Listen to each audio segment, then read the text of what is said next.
G'day, we're Great Gable and we're here chatting with Milky.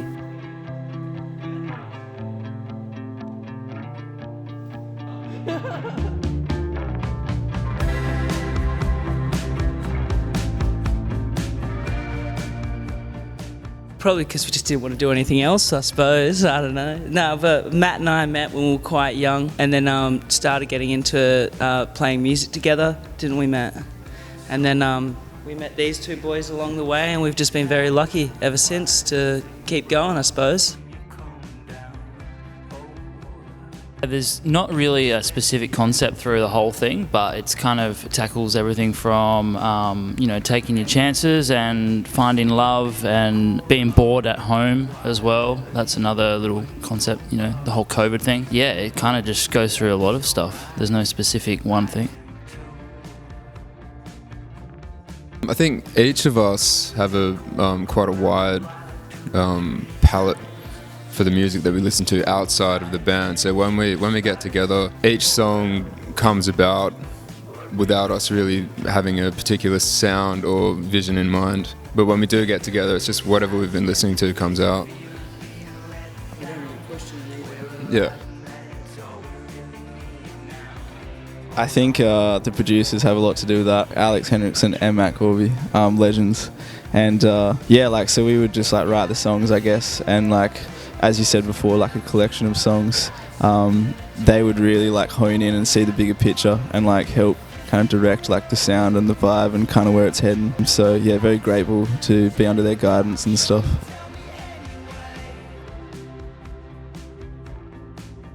Yeah, that's a good thought because it'll all be very different, I reckon.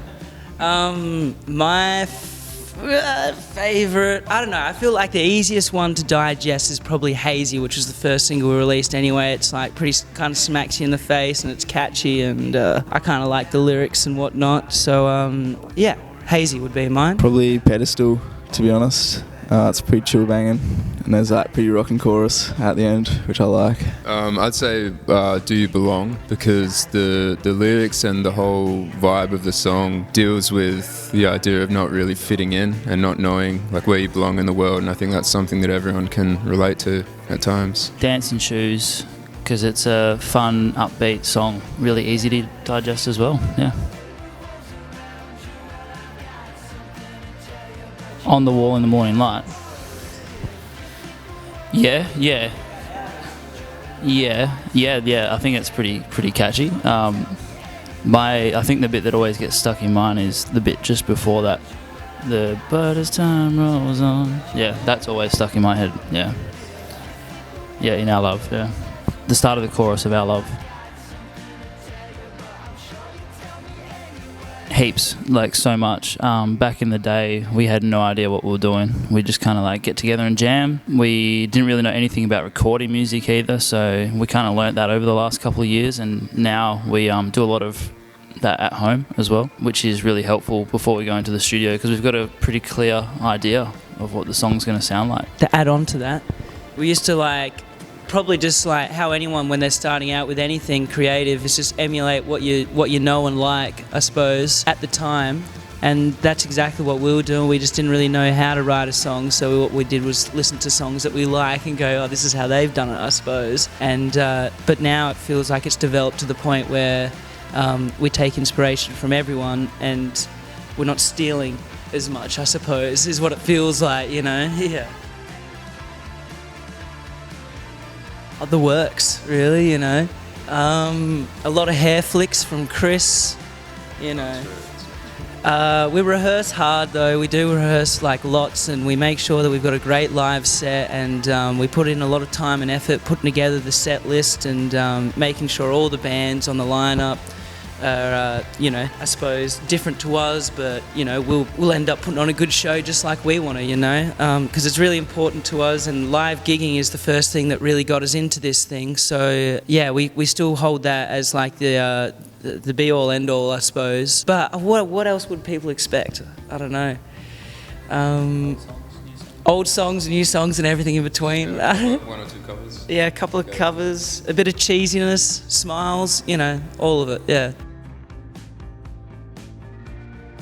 Yeah, it's very important. I think being the drummer as well, like Dave Grohl always talks about, you know, like you just got to go see live music, you know, it's all about playing live, you know, something about like that human connection that like every specific gig only happens just that once, you know, and they get to be a part of like us playing, because whether the people in the crowd realise it or not, they're actually affecting how we're playing the songs as well. And so it's almost like this joint effort where everyone's like, I don't know, playing the songs as well, really, and we're just like leading them through it, and that's pretty special, to be honest. And like every gig, I'm sure the boys will agree, is like just so different because of that, and it's like each gig's like pretty beautiful.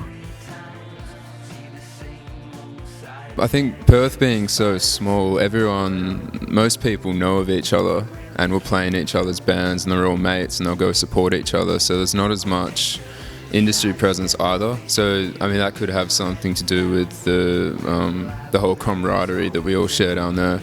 And there's not so much bands trying to one-up each other as much as we try to support and really show up for them and give them a pat on the back with what they're trying to do.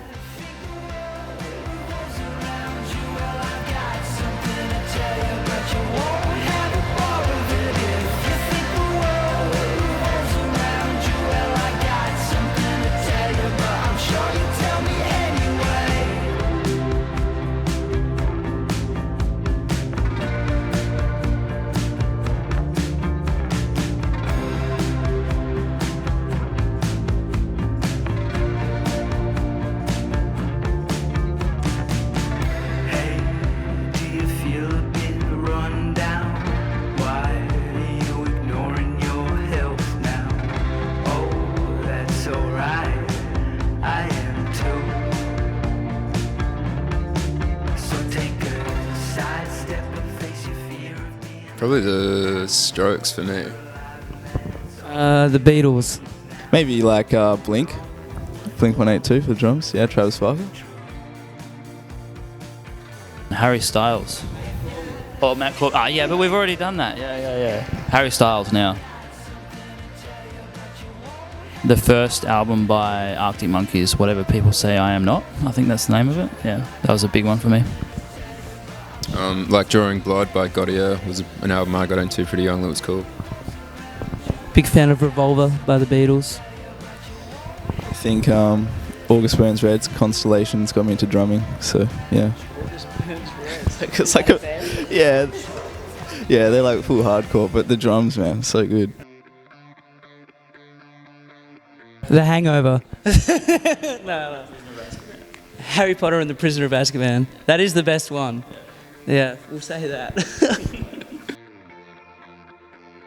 That's such a good question, hey? I've got no idea. What the next chord is? Yeah.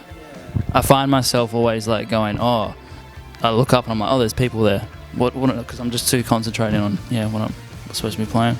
Yeah, sometimes I'm thinking, did we change the start of the next song?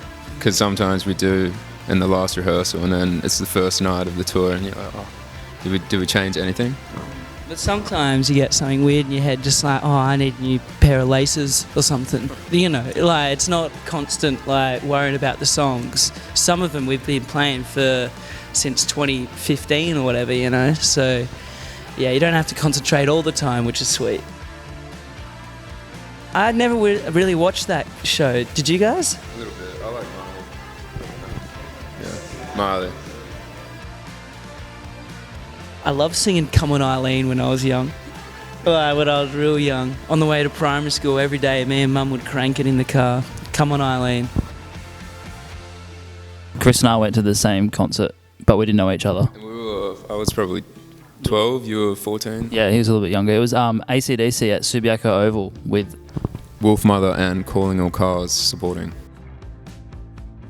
Paul McCartney was actually, that was next level, yeah. I went with my mum, it was sick. Yeah, really good. I bought Sam's Town by The Killers from Target. Yeah. The Killers are great. What about you? I think the first album I bought was Comatose by Skillet. It's like a rock album. I don't know any of these bands you were talking about. Mine was The Gorillaz. Yeah. The Gorillaz? Yeah. Which album? The Demon Days one. Yeah. Spice Girl. Yeah, Al would be cheesy. I reckon I'd be posh, maybe. Oh, I got to come up with another one. Oh yeah. I'll let you come up with that one for me. Big Thunder. Yeah, you're Big Thunder. Oh yeah, Presh. Yep. Yeah, Precious. Yeah. And Sticks, maybe. Yeah. In Wellington, in New Zealand. It was the biggest show we've played outside of Perth. It was so good. Is that the same for you guys? Yeah. At the time, it was the biggest show outside of Perth that we played. Yeah.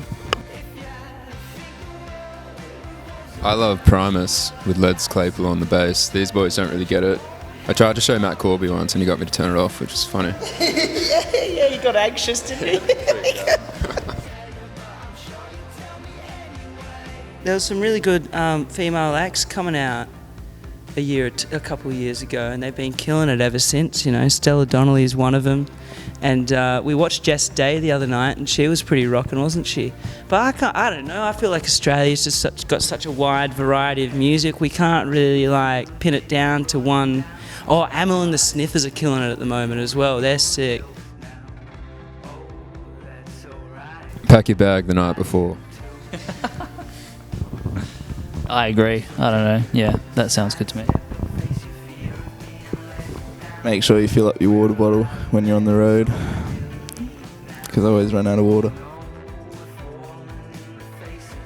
I remember when we were watching Jack Johnson, and this is when we must have been like 16, 17, yeah, and it was pretty incredible. I'd never seen someone so talented. He could do everything. He was whistling at one point and playing piano, he was doing everything. Yeah, ukulele, everything. I was like, and then the way, because we lived down south from Perth, and he was playing in Perth, and we had to catch a train an hour and a half home the next day, and the whole way home I was just listening to Jack Johnson the whole time. And ever since then, yeah, I've just been a lazy bum. A weed smoking bum.